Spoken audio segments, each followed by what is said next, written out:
so much, Eric and Aisha, for joining me today in the panel discussion. I'm pretty sure it's going to be very interesting. The topic is interesting and your backgrounds are really, really interesting, suiting the topic, the speed gap. So we have seen the rate, the pace with which AI has been accelerated from last couple of years now. And similarly, the attackers, the crime rate has also been increased on the same way, or maybe it has doubled. So I have, again, a very interesting report, and it says that average e-crime breakout time has dropped to 29 minutes now, which was something like 48 minutes. And before that, it was some 62 minutes. Just imagine within half an hour, any crime can happen. Let's start talking about it, that how we can really, compete with the cybersecurity crimes. And it's not only one industry which is impacted. Eric, Aisha, open for both of you. If attackers are moving twice as fast as 5 years ago, what do you think we should take actions from our side to make sure that our systems are, stable, concrete? Yeah, I mean, the whole point we're, running into right now is that, it's almost like great is the enemy of good. And I think what we start to see is, the way our systems are arranged, you really have to think about re-architecting and looking at how you're built. So, for example, most security teams were built around tools and teams. So we bought a tool, we have a team, and we have a tool and a team. And and everyone says, oh, it's like a tooling problem. Like, it's not a tooling problem. It's actually a human problem. It's we lack integrations of our platforms per se. We fight like latency and error rates and response times and things like that. Like, these are, there's performance metrics baked in, but a lot of those are indicative of being attacked. Now, obviously, if you think about how the gangs and how the attackers have changed as well. You talk a lot about ransomware. Ransomware now has moved to cyber extortion. They don't want, you've moved from these sort of government problem we're running into now. And then I see this a lot is like, you can't think of your security posture the way you used to look at it. We used to look at it and ask the questions like, are we protected? Are we doing enough? And then they would throw a tool and a team at that. Now, the question you really need to ask is, what do I look like to an attacker? And what do I look like right now? And that's a very different question. And that requires things like you cannot protect your systems without real-time data. You cannot protect your systems if you don't know if your security controls are present and effective where they need to be on that edge. That's all that we talked about, right? Where your business is happening, where your third parties are coming in. So that's where the risk lies. The reason why I think it's getting so fast is because business is all happening out at that edge. There's just a lot more places and little spots that people can kind of dig in and grab hold and then, start to move laterally through your business. So I think, to me, it has a lot to do with that. Aisha, you want to add on top of what Eric mentioned? Finding your attack surface is even more important today than before. And that's what Eric was talking about, right? You need to know what is exposed and where you stand today with all this AI accelerated attacks.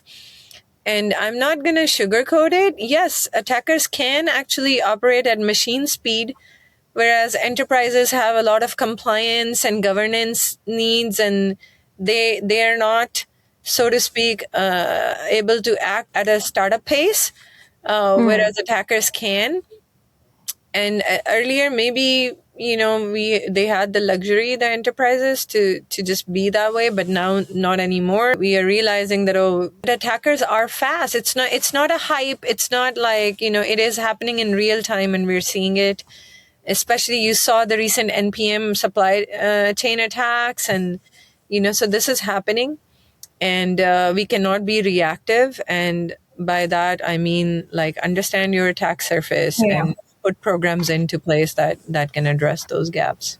Single pane of glass isn't realistic, but you need to have one control plane for every type of, say, domain level problem that you're trying to solve. You can't have multiple sources of the truth. So, getting your data and bringing that together and saying okay, I have this is my control plane for dealing with, like specific, just across your domains. You can just look at the different, whether it's identity management. This is my identity management, dashboard and place where we go for those answers. We start looking at like the different spaces. So I think that's extremely important as part of your strategy if you're going to succeed in this one. I'm just smiling because Eric said single pane of glass is not possible, and that's the very project that I've been working on for 2.5 years. I would love to see it. It's possible, it's real, and I will show you. At least consolidate there. That's a win. Yeah. So Eric, you mentioned about the strategy. So in your whole career of decades, have you ever seen the common leadership decision failure which is causing such kind of, breaches?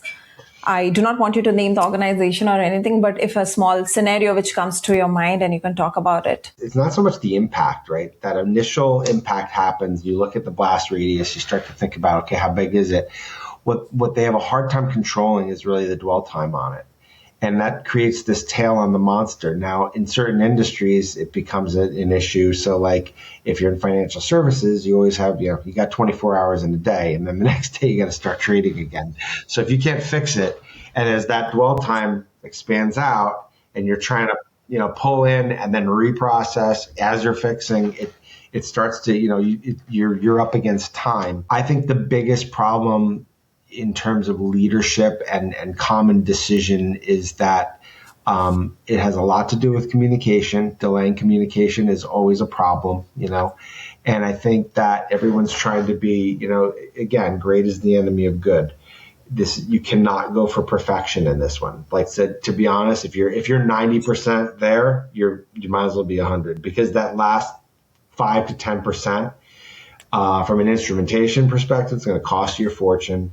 You're going to spend so much time on it that you're going to ignore the body while you're there worrying about the thumb and the pinky finger. Great. And Aisha, I would like to know from you, do you feel there is a gap in what has been committed to deliver in production, but when actually the product comes out, sometimes do you feel frustrated that, okay, now this, I do not want to know exactly in your situation, but have you seen in your organization, want to put you in trouble or someone working in this space, that engineering team, they're working hard, but then there is totally a gap between what has to be produced and what actually is being produced as an outcome? That don't lose sense of the first principle or why we went out to do something in the first place. I see that happening less. And if that's kind of part of the process, that at every level of review, you are saying, did we meet our definition of done that we set out or set in the beginning of when we try to roll out this feature? So I would say, yeah, it happens, but with good kind of SDLC, where you have those success metrics, definition of done with each engineering outcome that you've defined early on. And then you validate that at each, review step before you push things to production, then it happens less.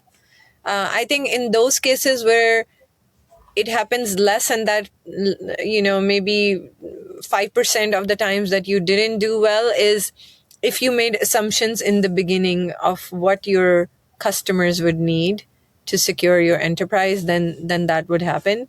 But then I think great companies have a lot of user research, and they're like right there hand in hand with their customers, figuring out whether each step of the way, whether we're building the right thing for them. Yeah, so I think that helps a long way to be more systematic about it.